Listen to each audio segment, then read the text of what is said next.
Welcome to Sex and Happiness with Laurie Handlers. Amazing sex and intimacy are just around the corner. While Laurie puts the finishing touches on her new book, Sex and Happiness Over 60, please enjoy this show. It's one of her favorites from the Sex and Happiness archives. My guest today is Om Rupani. He is a New York-based photographer, writer, and sex educator. He's been teaching workshops and coaching people in the sensual arts and BDSM for over 10 years. His new book, Prerequisites to Ecstasy, deals with the common obstacles he sees couples getting entangled in. Obstacles that prevent them from going deeper into their relating and their sensuality. Well, isn't that so perfect? Om Rupani, welcome to Sex and Happiness. Nice to be here again, Laurie. Yeah, it's wonderful to have you. I love the book.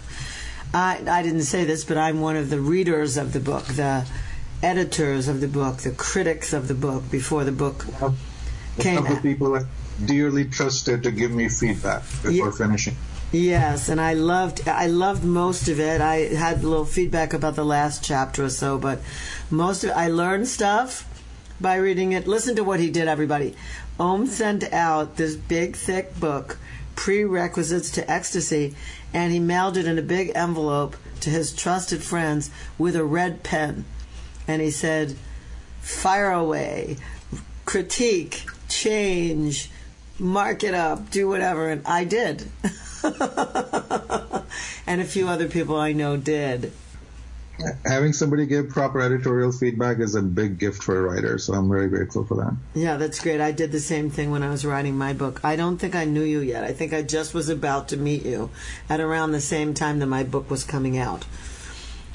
Around 2005 or 6 in New York. That's around the time we met, and that's right around the time that my book was coming out after having it published in India. So I didn't know you to do it, but I did do it with 10 friends. I gave them, but I did it differently. I gave them each 2 chapters, and I told them to fire away on 2 chapters because I needed it back in a hurry. Anyway, I love what you did. I love the book. Let's talk about it. First of all, let's define our terms. Let's say what BDSM is, because I think there are more than one definition. Well, traditionally, BDSM, even traditionally, I think it has stood for multiple words. I have a whole chapter in my book going into, like, what the hell is kink anyway? And I kind of play around with all the words that these 4 letters can stand for. B can be for bondage, D can be for discipline, but D is also for domination, S can be for sadism, S can be for submission, M can be for masochism. So it's kind of a conglomerate. There's a lot that goes under that umbrella. I like to call it DS, domination and submission play. Yeah, that's my preferred entry point, because I feel domination and submission, as I explain in the book, is kind of, to me, the overarching umbrella under which all kink occurs. You can have domination and submission without an ounce of pain or discipline or sadism or masochism. Or bondage. You can do it in a very sensual way. It doesn't have to include any of the heavier scenes that we think are usually come with this realm. But I think the domination and submission archetypes, 2 people engaging with each other, each holding one of these 2 archetypes, is where the game is. So if you need a clearer starting point, simply start with D and S, dominance and submission. Okay, I like it. And I like making things simple for people because, a lot of my listeners have heard about BDSM before.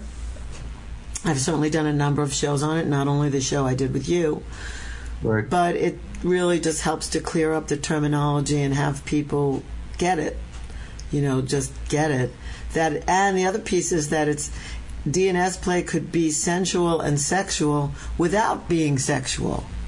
Absolutely. I mean, even most of the time, I'm going to take a gander and say this broadly. I would say most people who practice DS play, I think this might be safe to say, I would say at least 50% of the scenes actually don't even involve sex.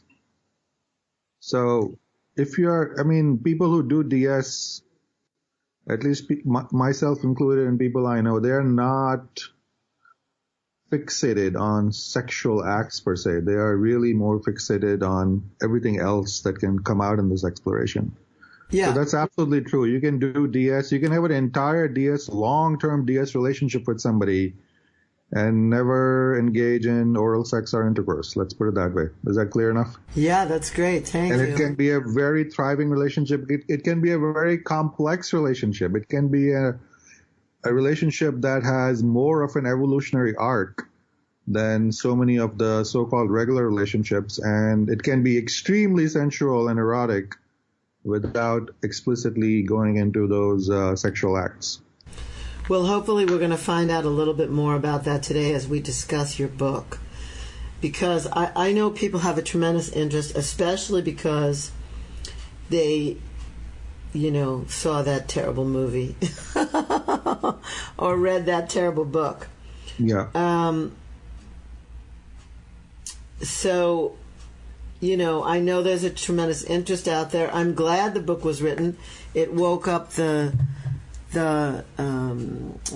typical housewife, if there is such a thing anymore, house husband, if there is such a thing anymore. It woke up like the middle sector of society to the fact that there's more than just kiss, kiss, hug, hug, fuck. I totally agree with you. I'm not a huge fan of the book. I think the book does a big disservice to the true nature and depth of what DS play is. There's a lot of there are many things the book is off. I don't want to go into a dissertation of what's everything that's wrong with the book, but I am also very grateful that this book came out and it created this resonance with the general public. And I think it kind of did a leaping point, because truth be told, women have been reading romance novels since there have been romance novels. Women have been reading those covers you see with the Fabio and grabbing a buxom woman and ravishing her. So these romance novel themes have been in the female psyche since Jane Austen and going back. And the theme of a powerful man kind of coming into your life and overwhelming you and you having to surrender to him, these themes are running through the female psyche and the romance literature through and through. They've been there all along. Yes, I once did a show on that. More explicit. Yeah, it kind of makes it a bit more explicit. It kind of brings it into the current terminology and ways of engaging that fantasy, that desire, that very deep erotic impulse. So it's kind of a break, and it's also kind of a continuation, in my opinion. Yeah, well, it's great. Listen, that's why you wrote your book. You know what I mean? That when there's one book or two books or three books out there, then you get to write your book with your point of view. Yeah. And your point of view gives people exercises, it asks questions that are so, oh my God, they're so thought-provoking. I mean, I was reading it and going, wow. So I'm going to try to come back to the parts I like the best, but let's talk a little bit about your background before we get to the actual details of the book and why people should get it. So, you're a photographer. You came from India to Houston, Texas to grow up. You went to Boston to college, and then you landed in New York as an artist. And so how did you, what provoked you to meet me that put you on somewhat of a journey? Then you met others that put you on somewhat of a journey. Why? Again, as I explain in my book, when I go into my biography, my journey started on entirely personal and selfish reasons. I've been in a wonderful long-term relationship with the same woman now. I think it's been 28 years. It's hard for me to actually keep count. We met in sophomore of our college at BU. And so as many long-term couples, we kind of reached a point where we felt the sensual life could use a little boost, could use a little novelty and expansion. And so we started looking at what was available, and what was available was you. That was great. You were one of the first people I found when I basically searched and says, what are people doing in sensuality? And one big category that comes up in this search is people are pursuing modern tantra. Right. You have done amazing work, and there are other good Tantra teachers. Charles Muir is one of them, Barbara Carreras, and many other teachers who are bringing the spiritual element, the sacred element into sensuality and saying yes to it. They have done an enormous service, creating a big yes for the women in society to come in and say yes to their sex. They've created great safe spaces, all women's spaces oftentimes, so that women can come and, get this next piece for themselves. They have had so much success in the other areas of their life, in education, in finances, in career, but the sensual aspect is still kind of on the back burner. There isn't any great modern movement to evolve our sex for men or for women. And I think teachers like you and other wonderful Tantra teachers have really done a great service, first and foremost holding that space for women and then for everybody, for couples. Thank you. So Thank you. that was my starting point, in the sensual journey, and as you can describe me to others, and as I confess about myself in the book, I'm kind of a geek. I'm a nerd. I used to be a locker in my head when you met me. So my approach tends to be, kind of methodical and cerebral. Okay, we need to make our sex life better. Okay, let's get to it. What's there? What can we do? What are other people doing? What's possible? So I basically took workshops. I tried, I read, and I started a whole trek. Well, you have come 180.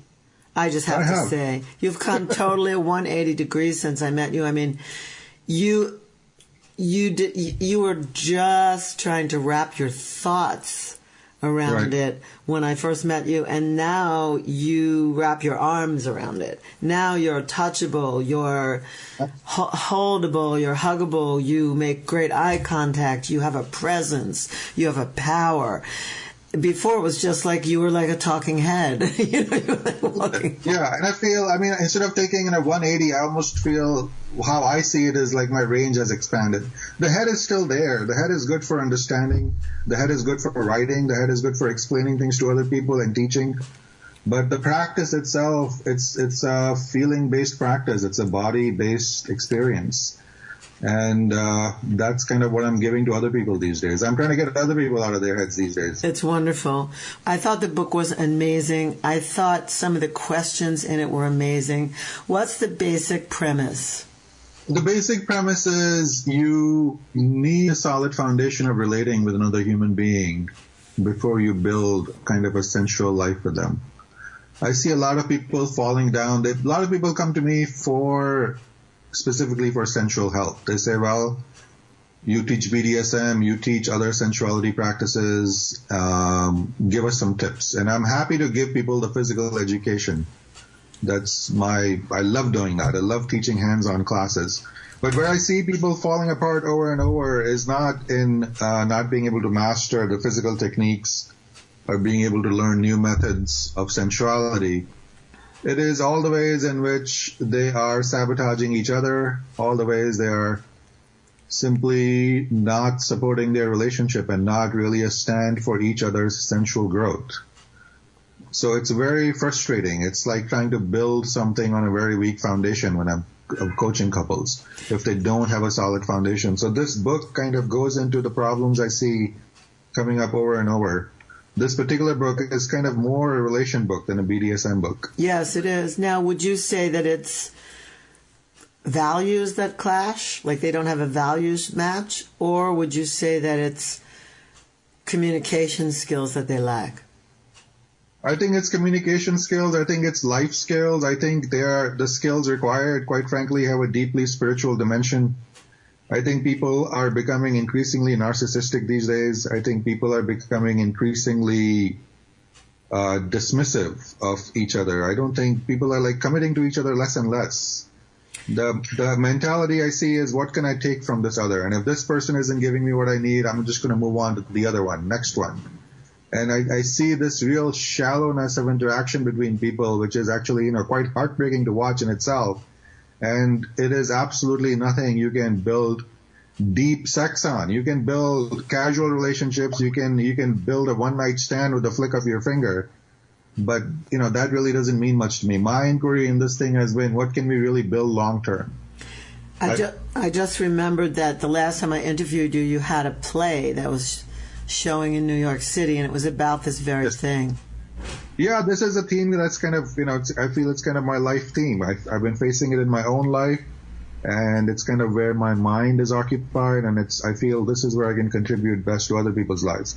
If all you want is, learn how to seduce and get somebody in bed for one night, please don't come to me. I got nothing for you. Go to the pickup artist and hone your skills on OkCupid and Tinder, and God bless you and have fun and be safe. I'm not interested in helping anybody do any of that. I myself have absolutely no idea how to do any of that. I actually don't consider myself particularly good at seducing anyone. I'm a shy person. I'm an introvert. I don't know how to talk anybody up. I don't know how to smooth talk anybody. You can say many things about me, Laurie. You've known me more than a decade so far. You can say many things about me. Smooth talking and suave probably would not make the cut. No, that's not who you are. That's not what I do. But I'm interested in people really going into the depths of their eros, and the people who are interested in that, they need a strong foundation with each other. They need a deep level of trust, and they need to clean house in their relationship before they can go further in eros, because it's kind of a hard thing to build. The analogy might be, it's like not only it's like a heavy building that needs a heavy foundation, but it's like this building sets itself on fire from time to time. So it kind of does not only needs to be solid, it kind of needs to be fireproof on top of that. Right. It needs to be like stormproof because sex is hot, sex is crazy. You explore your eros more deeply with a partner, everything comes up. And if your house is not strong, you will just crumble and go your merry way, disappointed, trying to look for answers with the next person. And chances are, same things usually repeat themselves with the next person. Well, I want to say about what I would say about you is, I would say that I trust you with my life, I trust you with my body, and I trust you, and I actually find you more interesting to hang out with and relate to than most people that I know. Which is why whenever I'm in New York, I'm hanging out with you. So it's not, who knew that? We didn't know that when we met in 2006 or whenever we met. We didn't know that was going to happen, but that's just the way it is. And we've certainly been through some stuff. Right. But that's who it is. I hold you in the highest regard, and I actually had my first DS experimentation with you because you said you were getting into it, and I thought, and you said, why don't you come and try a scene with me, try a session, and I thought, well, if I'm going to try a session with anybody, I'm going to try it with you. Right. And I am honored, flattered, and happy to be able to hold that position for you. Yeah, and I've told many, many people about it. I mean, I just said, for me at the time, it's already years ago too that you were still in the apartment in the lower in lower Manhattan. Downtown, on Granite Street. And I had this very sensual experience with you, and then I had to go to the New Life Expo. I remember just feeling really, really grounded, like really embodied. I was in a cab in New York City going uptown from your place, and I just felt so grounded. Like I felt probably more embodied than I had ever felt before in my life up until that moment.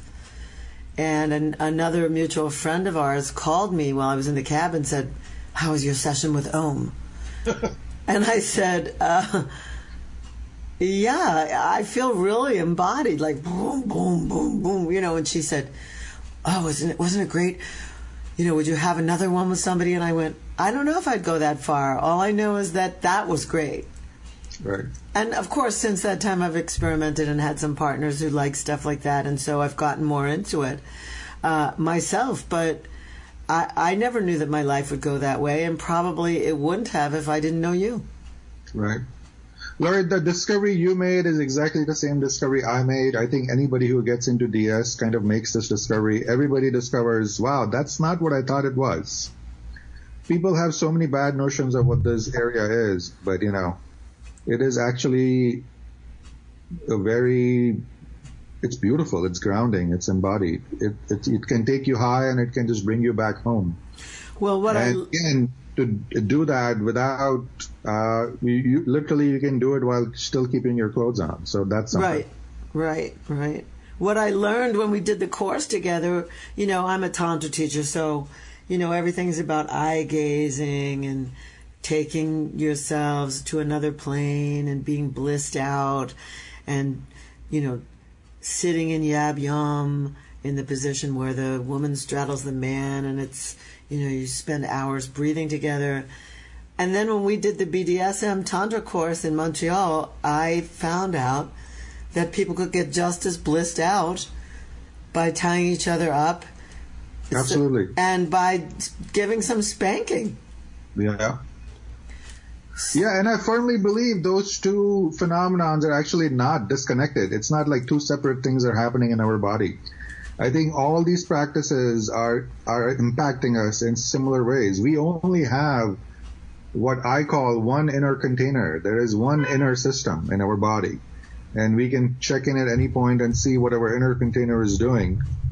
And when any practice is beneficial, when we find any practice to be grounding, when we find any practice to be arousing, it is basically impacting that container in a certain way. And to some degrees, there's a lot of overlap. Many practices kind of have similar impacts on our system. Many different things can ground you. Many different things can arouse you. Many different things can push your edges. And rope play, getting tied up for 10 minutes can, be more centering than sitting in meditation for an hour for some people. That's so true. That is so true. Well, I remember two things stick out in particular. One is when you came here and gave the talk, when you came to Arizona, yes. My students came here, my Tantra students, and they some of them were mad. They were like, what does this have to do with Tantra? And I said, well, just listen to this man and you will see. And they walked out feeling great. They want you to come back, which you're going to come back in early 2018.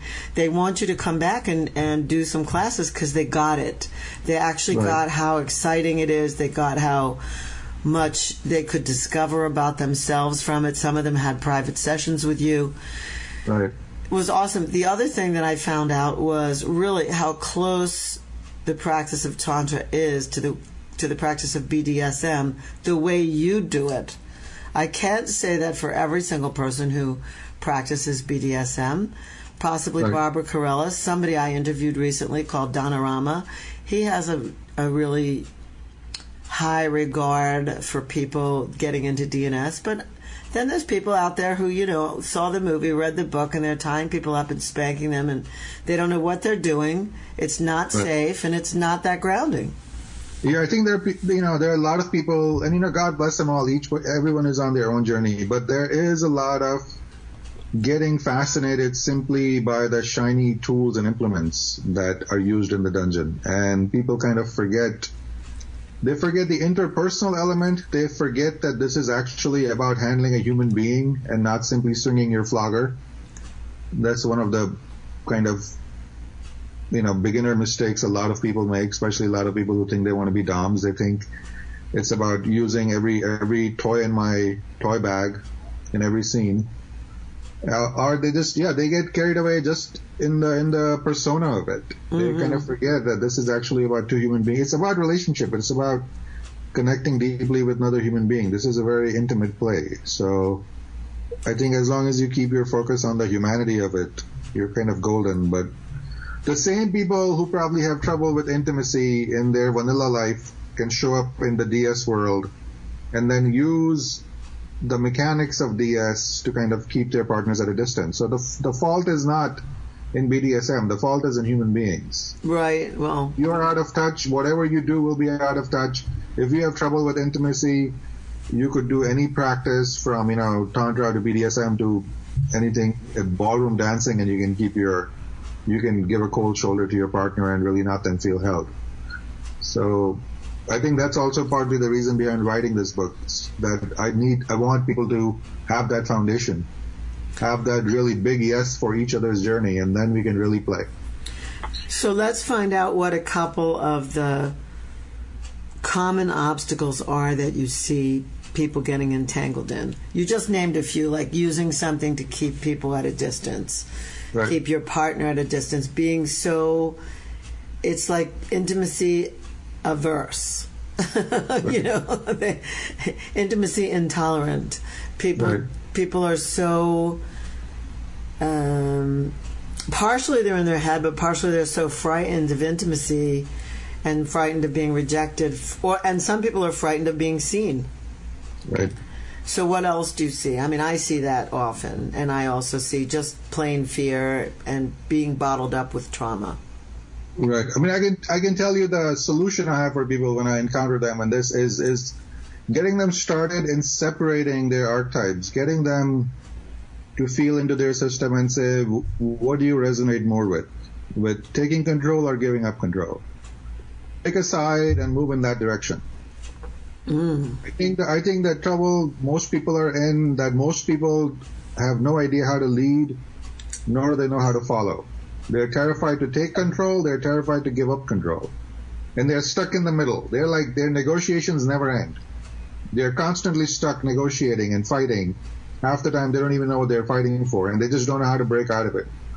And one great gift that even the most basic DS scene can give you is it will tear you apart from your bickering and say, one of you move to the dom end, one of you move to the sub end, and for 10 minutes go deeper into these archetypes and play out a scene. And that can really clean out people's fields. It can really clear their heads. Just for a limited amount of time, just step up and take control, and just for a limited amount of time, step up and give up control to your lover. Just give it the hell up. Having awesome. That invitation can open up a huge door for people. Well, thank you for that. That is beautiful. Now, let's talk about some of the things that you cover in some of the chapters. Like, what are some of the subheadings or things that people would be looking into if they purchased the book? Okay. Do you want to start me off on some topic, or? Well, I don't have it in front of me now. I just remember being enthralled about some of the negotiations, some of the things that people need to ask each other and maybe aren't asking each other. Right. I think it was some of that was that part. I know there was a big aha for me, but I probably incorporated it into my life already. So okay. I'm easy that way. Like, if I find something that's good, I just take it, put it in, and use it right away. I hear you. I try to be the same way. I mean, if you find something good, why wait? Yeah. I never understand people who find something good and then show up again for 6 months. I'm like, how can you do that? But each to his own. Yeah, exactly. How is it? To me, I'm blown away when I have somebody who's a Tantra student, they get so much out of the course, and then they get in a relationship, and they don't bring their partner to the class. What is that?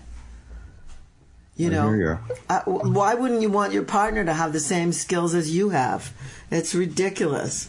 So anyway, that's always a big stumper for me. It's just like crazy. So really, some of the conversations that people have to have in terms of negotiations. Well, this is something, I don't know if this is specifically in the book. I think we're talking more about BDSM, and the book is so much about relationship. But let me talk about this. This might actually help your listeners if they're new to this inquiry. So people always ask, well, how do I get started in this realm? And the best answer to this is seek mentorship. But come to class, learn, because you need some mentorship. You need to see what this looks like.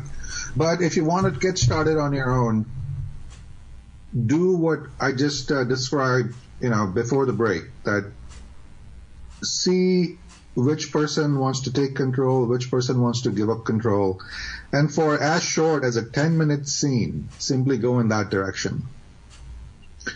You can do a scene as simple as blindfolding your partner and feeding them strawberries, right? That's not too crazy. Even the most down-to-earth vanilla sex therapist and sex coaches would say, do something like that. But the principles of DS are actually so amazing that they're actually present even in that little strawberry scene. You don't really need to go ahead and buy whips and chains and leather outfits. The name of the game is take control and give up control. So if you think you would enjoy taking the position of blindfolding your lover, having them lean back, having them not know exactly what's coming next, whether you're going to gently caress their knee, whether you're going to run the back of your hand across their cheeks, whether you're going to maybe run a feather across their belly or their forearm, the game is the same. You are taking control. You're telling your lover, lay back, just receive, give up control, surrender. Just receive this experience. So the entire DS paradigm can start with a scene as simple as that. So you have stated in your book that women want to be ravished by their lovers, and their lovers come in and they're kind of duh. They don't know what to do.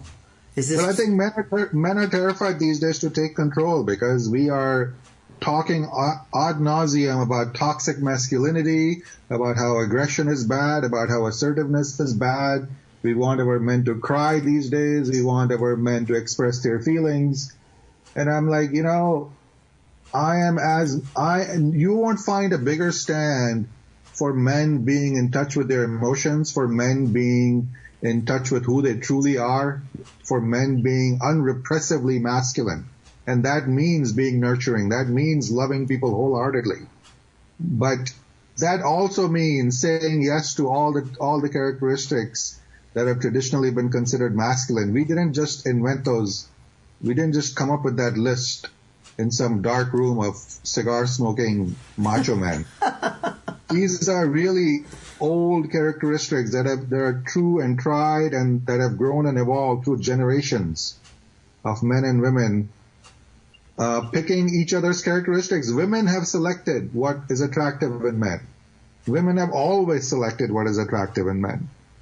And if the men today are aggressive and assertive, that's because those are the men that women selected to mate with. But today, women are saying, we don't want those men. They are saying, we want really delicate men. We want men who have no sign of aggression. We want men who are not assertive. Okay. I am actually totally fine with that paradigm also. But then the same women, at least in my world, in my community, will come forward and say, hey, how do I get my man to dominate me? I'm like, I can't help you. I really can't help you. Pick a side. Really pick a side. You cannot kill a man for his assertiveness. You cannot kill a man for his inclination to take charge of you, to give you an experience, to hold the door for you, or to take you on a ride, and then expect it to magically show up in the bedroom. And I see men in terrible conflict around this. I see women terribly frustrated. They're terribly divided between their political agenda and their erotic agenda because the two are not meshing these days. This is the biggest conflict I'm seeing in the female psyche right now. Yes, absolutely. It's huge. So it's huge, and it's like it's too big for me to solve, certainly. I'm just observing it at this point. Mm-hmm. I'm like really observing this phenomenon at a massive scale. And what is, interestingly, what this is creating in the modern woman is a deep shadow.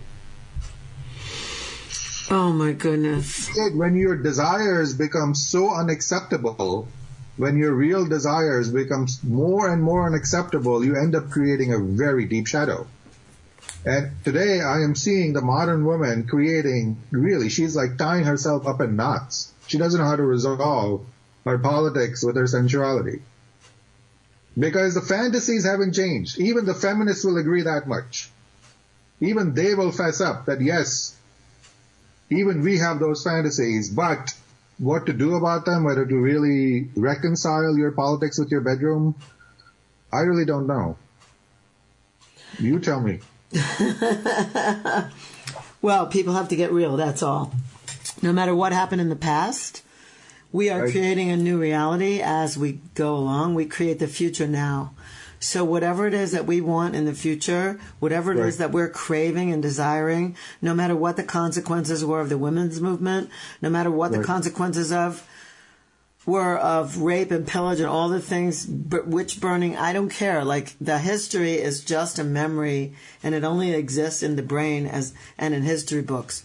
We don't have to create that as we move forward. We can create the world that you see and the world that I see. All we have to do is get clear about what we want. I totally agree. And the one pointer I offer people is just keep your attention on this one gradient. If you're truly on the path to liberation, you will feel more and more integrated in your system. If you truly are heading towards freedom, more and more aspects of your subconscious will feel free to come to the conscious aspect, and you'll be able to integrate them and live them. You'll be able to integrate those parts of you. And if you're actually not on the path to liberation, you will do what I actually see what's happening these days, which is your shadow is actually going to get darker and bigger. So this is a very ironic thing to watch happening, that in the name of liberation, in the name of equality, in the name of justice, we are creating a deeper shadow. And I don't know whether this has always happened. I don't know whether revolutions have always created this dichotomy, but I certainly feel like I'm watching it, a live show right now in this country. And not just this country, really. In most Western cultures. Yes, I agree. Well, we need to wind down now, and it's been my pleasure having you. So let's tell people how they get the book, Prerequisites to Ecstasy. How would they go about getting that from you? The book is available on iBooks from Apple. It's available on Kindle for digital readers, and it's also available in print from Amazon Print.